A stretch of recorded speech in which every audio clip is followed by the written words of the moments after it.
क्या हाल है आप लोगों की क्लास 10th की प्रिपरेशन कैसी चल रही है। बोर्ड्स अब बहुत ही ज़्यादा करीब आने वाले हैं, लेकिन बोर्ड से पहले आप लोगों को एक चीज़ और फेस करनी होगी जो कि होगी आपकी प्री बोर्ड्स। अब प्री बोर्ड्स क्या होते हैं, कब से उनकी डेट है, क्या उनका सिलेबस रहता है और क्या उनका फाइनल एग्जाम के अंदर वेटेज रहता है, ये सब टॉपिक के ऊपर आज हम लोग इस वीडियो के अंदर डिस्कस करने वाले हैं। तो मेक श्योर कि आप इसे पूरा जरूर से देखिएगा।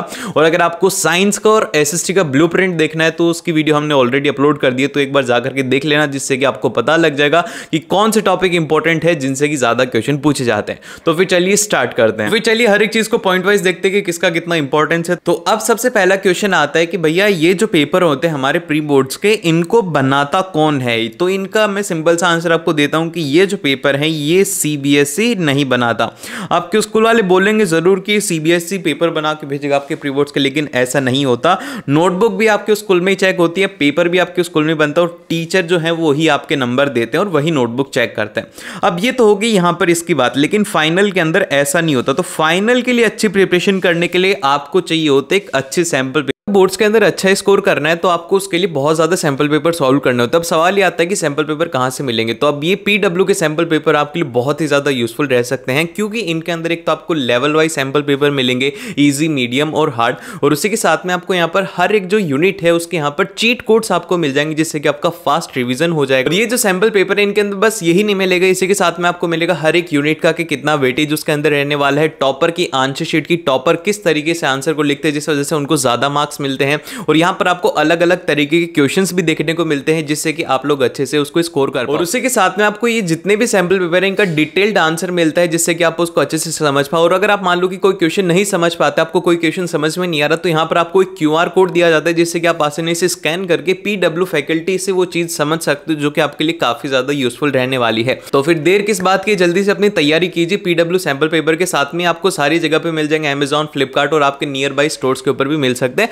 तो जाकर के इसे एक बार जरूर से चेकआउट। तो अब सेकंड क्वेश्चन आता है कि भैया हमारे प्री बोर्ड्स का सिलेबस क्या रहने वाला है। तो देखो सिलेबस मैं आप लोगों को सिंपल सा बता देता हूं। जैसे कि बोर्ड से पहले जैसे कि मैच होता है ना, मैच में फाइनल से पहले क्या होता है, वहां पर होता है सेमीफाइनल। तो इसी तरीके से ये जो प्री बोर्ड्स है ये भी क्या है, सेमी बोर्ड्स है आप लोगों के भैया। इसके अंदर कि आप लोग अपनी अच्छे से प्रैक्टिस कर लो और फाइनल तो आप लोगों का बाद में ही होने वाला है। मतलब एग्जैक्टली पूरा पूरा पैटर्न और सब कुछ चीजें बोर्ड्स के जैसे होने वाली है। जो सिलेबस है आप लोगों का वो 100% इसके अंदर आएगा, और वही टाइम आप लोगों के पास में रहेगा, 3 घंटे का टाइम रहेगा जिसके अंदर कि आपको उस पेपर को सॉल्व करना है, वही उसके पासिंग मार्क्स रहेंगे। सब कुछ चीजें इसके अंदर सेम रहने वाली हैं, जो कि आप लोग को यहां पर इसमें ध्यान रखना है। एग्जैक्टली पूरा पूरा वैसे होगा जैसे कि एक मान लो कि आपको ना डमी पेपर देना होगा, ठीक है, कि डमी पेपर दे लो कि भैया ऐसा बोर्ड्स का होगा, तो बोर्ड्स के अंदर जो भी गलती होंगी वो आपकी प्री बोर्ड से ही छट जाएंगे। देन फिर इसके बाद में हमारे पास में सेकंड आता है कि भैया इसका हमारे फाइनल एग्जाम जो है उनके अंदर क्या वेटेज रहने वाला है, कि मतलब कितना परसेंट इनका वेटेज रहेगा। तो देखो मैं आप लोगों को सिंपल सी बात बताऊं कि इनका फाइनल के अंदर है ना बहुत ही ज्यादा कम वेटेज रहने वाला है, नो वेटेज रहेगा, इसका कोई भी वेटेज नहीं है, 0%। तो भैया अब 0% वेटेज है तो हमें प्री बोर्ड्स के लिए पढ़ना ही नहीं चाहिए। देखो पढ़ना नहीं पढ़ना तो वो तो आपके हाथ में, लेकिन मैं आप लोगों को सजेस्ट करूंगा कि प्री बोर्ड्स को एकदम से अच्छे से ये मान लो कि मेरे बोर्ड एग्जाम ही है जिनको कि मेरे को देना है।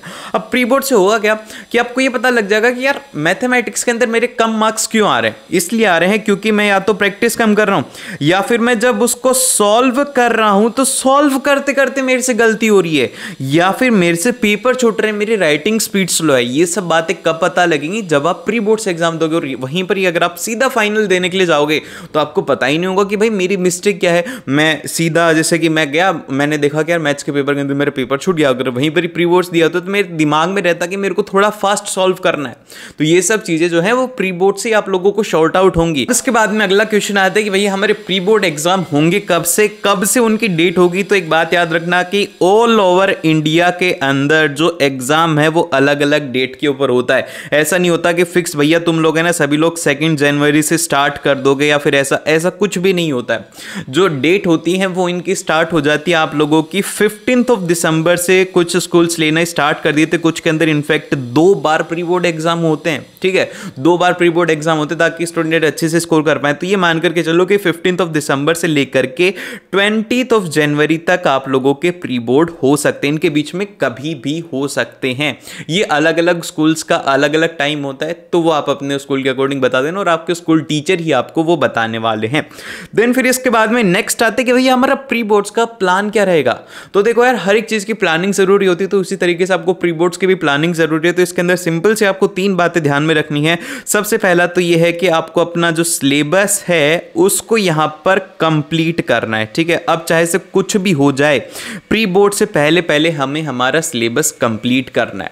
देन फिर सेकंड जो आप लोगों को इसके अंदर करना है वो करना है रिवीजन। जितना ज़्यादा आप लोग इसके लिए रिवीजन करोगे उतना ही ज़्यादा आप लोगों के लिए अच्छा रहेगा। अगर आप मान लो कि दिन के 200 पेज पढ़ते हो और उनको रिवाइज नहीं कर पाते तो वो आप लोग के लिए जीरो है, और वहीं पर अगर आप 30 पेज भी पढ़ते हो और उनको हर दिन रिवाइज कर लेते हो तो वो बहुत ही ज़्यादा अच्छा है। तो ज़्यादा पढ़ना ज़रूरी नहीं है, जो हमने पढ़ा उसे हमें बार बार रिवाइज करते रहना है, ताकि जब हम एग्जाम के अंदर देने जाएं तो हमें ये ना हो कि यार पढ़ा तो था लेकिन याद नहीं आ रही। ये सिचुएशन जब ही होती है जब हमारा रिविजन अच्छे से नहीं होता। तो हमें प्री बोर्ड से पहले पहले कम से कम 3 बार रिवीजन कर लेना। प्री बोर्ड देंगे जब अच्छे से रिवीजन हो जाएगा, और जब हमारे पास में 1 महीने का टाइम रहेगा प्री बोर्ड्स के बाद का, तो हम 2-3 बार और रिवीजन कर लेंगे, जिससे कि जो हमारा जो फाइनल टारगेट क्या है भैया आप लोगों का, आप कमेंट करके बताओ कि आप लोग फाइनल एग्जाम के अंदर कितना स्कोर करना चाहते हो। कि भैया मैं तो 97% करना चाहता हूं, भैया मैं 95% करना चाहता हूं। चलो देखे तो सही तुम्हारा टारगेट क्या है। अगर बड़ा टारगेट नहीं रख पा रहे हो तो कैसे मिलेगा वो। तो सबसे पहले तो अपना टारगेट बड़ा सेट करो कि भैया मैं तो है ना इस साल सोच करके आया था पहले दिन से कि मेरे को तो 98% लाना है, तो 98% ही लाऊंगा। ये अपना ऐसे एक बड़ा टारगेट रखो। देन फिर इसके बाद में नंबर 3 क्या आता है, वो आता है जो कि होता है हमारे पास में प्रैक्टिस। अब देखो ये प्रैक्टिस क्यों ज़रूरी है। बहुत सारे स्टूडेंट को लगता है कि भैया हमारा टाइम वेस्ट हो जाएगा, हम थ्योरी पढ़ लेते हैं मैथ्स के अंदर छोड़ो, फिजिक्स के अंदर भैया हमें प्रैक्टिस करने की ज़रूरत नहीं है। हम लोग तो वैसे ही इतने ज़्यादा स्मार्ट हैं कि हमें ना ऐसे ही हो जाएगा, हम बस थ्योरी करते हैं या फिर हम लोग उसके क्वेश्चंस नहीं लगाते। मैथ्स के अंदर 2 चीज़ें सबसे ज़्यादा ज़रूरी हैं, एक तो है फॉर्मूला और दूसरे हैं क्वेश्चन। अगर फॉर्मूला भी नहीं करोगे, क्वेश्चन कर लो तो भी बात बन जाती है।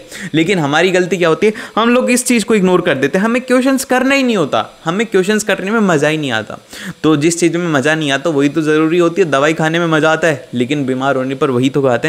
तो इसीलिए आप लोगों को प्रैक्टिस ज़्यादा से ज़्यादा करनी है। कितने भी सैंपल पेपर करो भाई। सैंपल पेपर आप लोगों के लिए बहुत ही ज़्यादा बेटर ऑप्शन है कि जितने ज़्यादा सैंपल पेपर हो सके उतने ज़्यादा सैंपल पेपर करो, क्योंकि अल्टीमेटली पेपर कहाँ से बनेगा। अरे गिने चुने आप लोगों के क्लास 10th के अंदर मैक्सिमम 1,500 से 2,000 क्वेश्चन है सभी सब्जेक्ट के मिला करके, जो कि आपको पढ़ने, उन्हीं में से बार बार रिपीट होकर के क्वेश्चन आते रहते हैं। तो अब देखो फाइनल एग्जाम के लिए कम से कम आपके पास में 100 दिन है, और 100 दिन के अंदर आपको अगर दिन के 20 क्वेश्चन भी करोगे ना तो भी आप आराम से कर जाओगे। लेकिन हम ये चीज़ सोचते नहीं, हम तो पहले दिन सोच लेते कि भाई हमें 300 क्वेश्चन करना है, बस फोकस 300 क्वेश्चन, और पता है कि 300 क्वेश्चन होने नहीं है, अगले दिन फिर हम करते नहीं। तो इसीलिए तो हमारा जो टाइम टेबल है हर एक चीज़ फेल हो जाती, क्योंकि हम लोग बड़ा टारगेट सोचते हैं, अच्छी बात है, लेकिन स्टार्टिंग में बड़ा नहीं होता हो। स्टार्टिंग के अंदर अगर आप मान लो कि दिन के 5 क्वेश्चन कर रहे हो तो उसको थोड़ा सा बढ़ा करके 10 कर दो। अब 10 कर रहे हो, फिर धीरे धीरे करके एक बढ़ा करके 20 करोगे, फिर 30 करोगे, फिर 40 करोगे, फिर 50 करोगे।